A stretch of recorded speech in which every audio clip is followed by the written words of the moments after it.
questão número 3 usa conjuntos, probabilidade e funções. Olha aqui, considere os conjuntos A, isso aqui, 0, 1, 2, 3, 4, e B, de 1 a 10. Seja F o conjunto das funções, cujo domínio é A, esse é o domínio, e cujo contradomínio é B, contradomínio.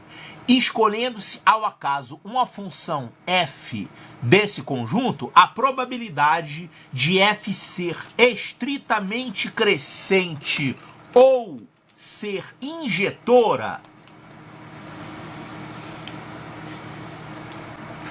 Olha, um tipo de problema bem clássico, só que ele colocou aqui uma união de conjuntos, né? Ele quer que f seja estritamente crescente ou então injetora.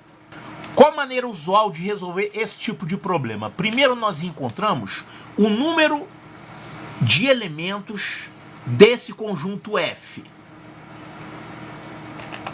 Então a gente tem que encontrar qual é o número total de funções de A em B. E isso é fácil, né? Número de funções de A em B, eu vou deixar aqui para calcular que é fácil. Mas vamos continuar aqui. Escolhendo-se ao acaso uma função de f, qual é a probabilidade dessa função ser estritamente crescente ou injetora? Olha só, ou é união, né?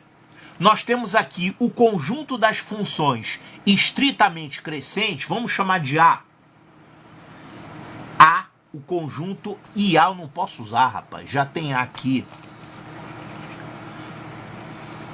Tá, eu vou chamar de X maiúsculo, o conjunto das funções estritamente crescentes. E esse conjunto aqui, o conjunto das funções injetoras, eu vou chamar de Y maiúsculo. Então é isso aqui que acontece. Dentro do conjunto F, nós temos as funções que são estritamente crescentes, vamos chamar esse conjunto de conjunto X. Agora, tem ainda o conjunto das funções injetoras, que a gente está chamando de conjunto Y, e a gente tem que fazer a união, porque aqui tem um ou.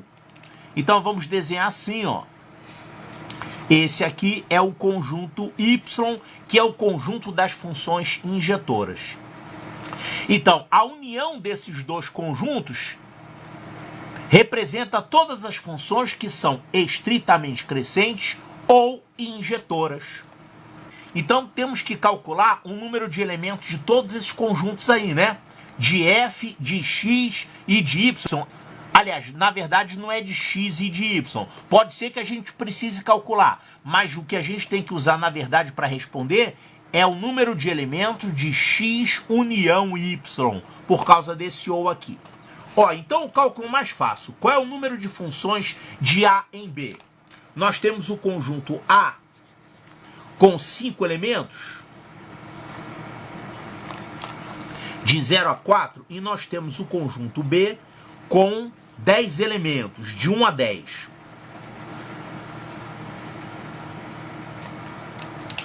Lembrando que no domínio a gente tem que usar todos os elementos, mas no contradomínio a gente não é obrigado a usar todos os elementos. Você pode ter sobra, a menos que a função tivesse que ser sobrejetora, mas ele não falou nada. Então, uma função de A em B a gente pode representar, por exemplo, como uma relação assim, ó.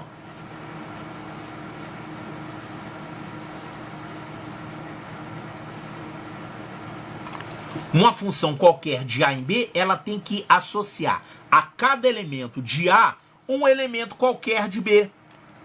Então, você tem que escolher um entre 10 elementos de B para associar a esse primeiro elemento de A. Quantas escolhas você vai ter para isso? Você vai ter 10 escolhas.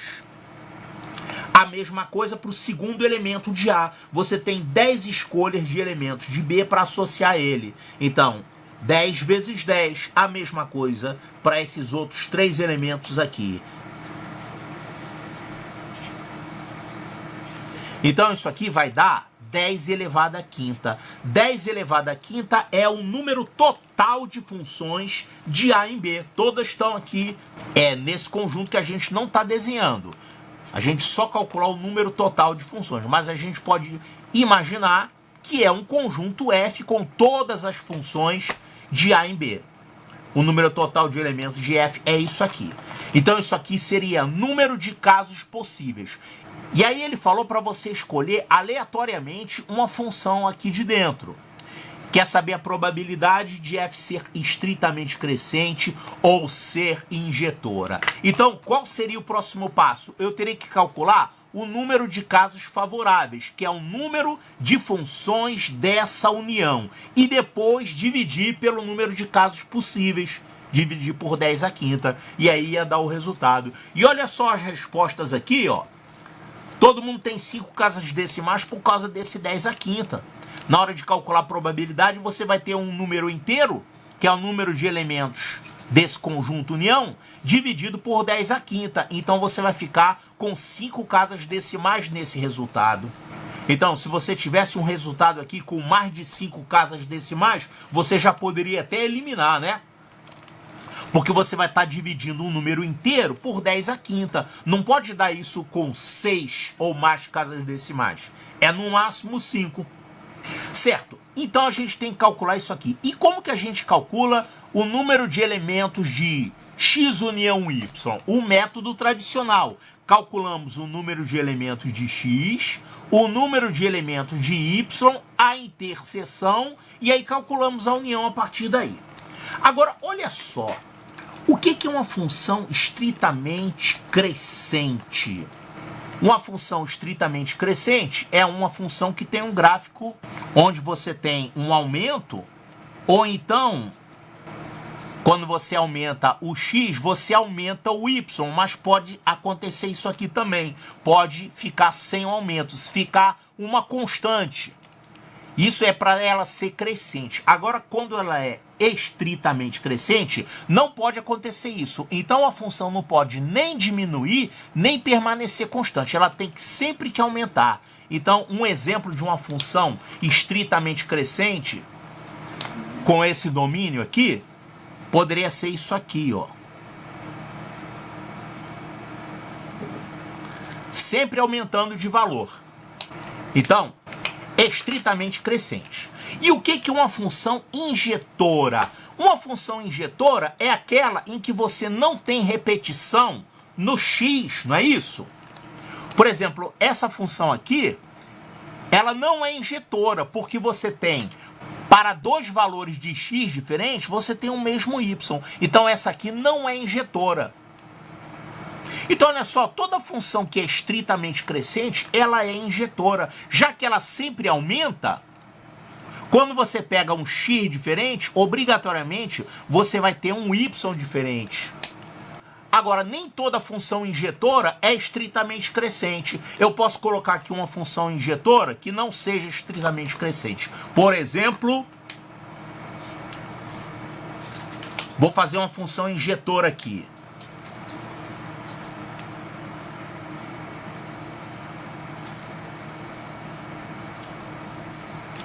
Ó, essa função não é nem crescente nem decrescente, mas ela é injetora. Por quê? Porque para valores diferentes de x, nós encontramos valores diferentes de y. Então, esse valor é diferente desse, que é diferente desse, que é diferente desse, que é diferente desse aqui. Tá vendo? Essa aqui é injetora.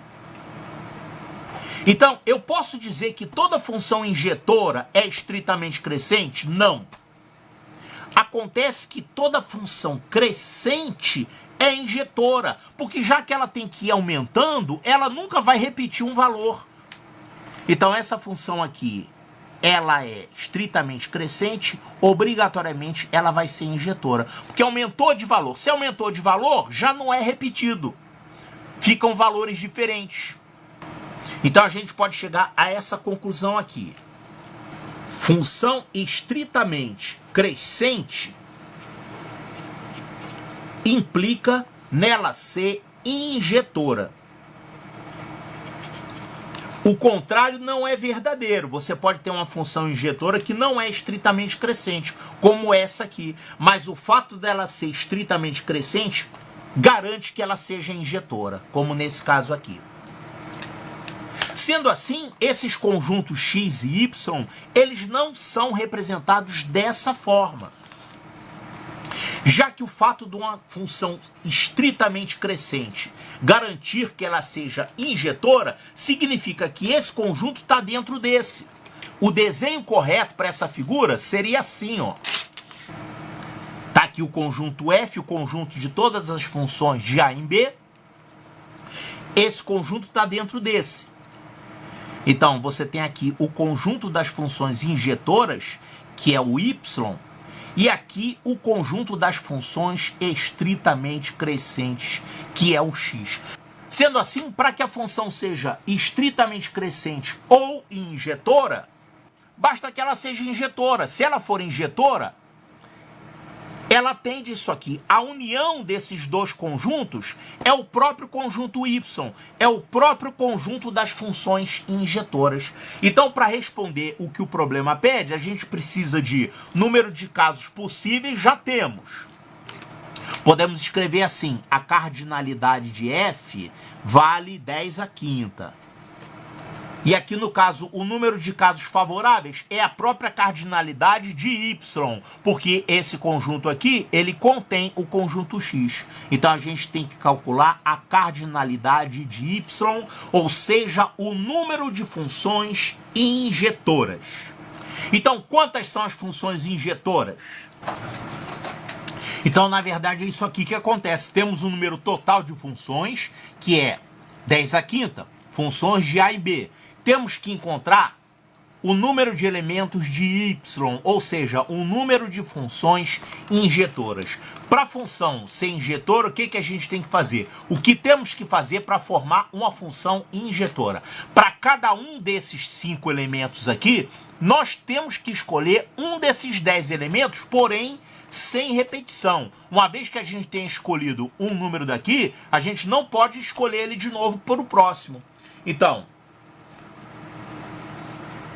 para esses 5 elementos do conjunto A, 0, 1, 2, 3 e 4, nós temos aqui quantas escolhas? Quando eu vou fazer a primeira escolha, vão ser 10 escolhas possíveis. Posso associar o 0 a qualquer um desses aqui. Agora, uma vez que tenha sido feita essa primeira escolha, eu não posso mais escolher aquele mesmo número para o próximo. Então, nós vamos ter aqui 9 escolhas para o segundo número. E aqui, 8 escolhas para o próximo, 7 escolhas para o próximo e 6 escolhas para o próximo.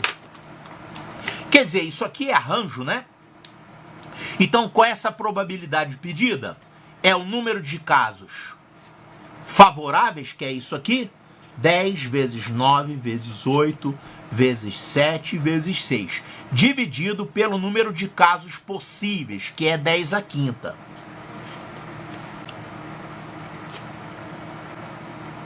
Então, fazendo essa conta, vou simplificar esse 10 aqui vai virar 10/4, 9 vezes 8 vezes 7 vezes 6, isso dá 72 vezes 42. Isso aqui vai ficar 144 e aqui 288.